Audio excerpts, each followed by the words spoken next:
Answer. The questions are yours. I go to the Bible, God's holy word, to find answers. Again, we have good questions, and let's get to the first one right now. What do you make of Isaiah chapter 30, verse 26? Well, that verse celebrates how God blesses those who put him first in their lives. In literature, we call it hyperbole. It's not to be taken exactly at face value. Rather, it says that the sun will give off 7 times its light to the man who trusts in God fully. Sevenfold light of the sun. It simply means God's going to bless you if you honor him with all your heart. And now question number 2. Why did Judas ask for 30 pieces of silver? Why not gold? Well, you go back through the Bible and you find out that Hosea paid 15 pieces of silver for Gomer when he bought her out of the slave market. Zechariah chapter 11 verse 12 gives the going price of a man or of a slave, and that was 30 pieces of silver. Exodus 31:32 sets the compensation when one is responsible for the death of a victim. Joseph's brothers felt guilty and thought that they should be punished for selling Joseph for 20 pieces of silver.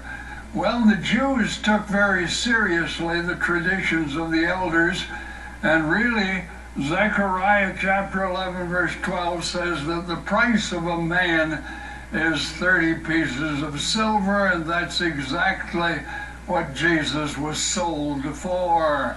And now question number 3. What did Elisha mean by a double portion of Elijah's spirit? Well, perhaps he was just talking about twice as much of the anointing of God as Elijah had enjoyed, and that's the obvious meaning. But perhaps also he was referring to the fact that the eldest son in a family received twice as much as any other member of the family. There are twice as many miracles ascribed in the Bible to Elisha as to Elijah. So maybe he's simply asking for a double portion, twice as much of God's blessing as Elijah had. And now let's get to the next question for today. Can you explain Genesis chapter 6, verse 2? Well, that reads that the sons of men saw the daughters of earth, that they were fair, and they chose to themselves wives as they wanted. It simply describes the total breakdown of all moral restraints. Very soon in the book of Genesis you read that God saw the heart of man that was only evil continually, and then chose to destroy man on the earth. This is simply talking about the total breakdown of all moral restraints, and I'm afraid that we're getting close to that in our society today. Thank you so very much for these questions, and I trust the answers have been a blessing to you.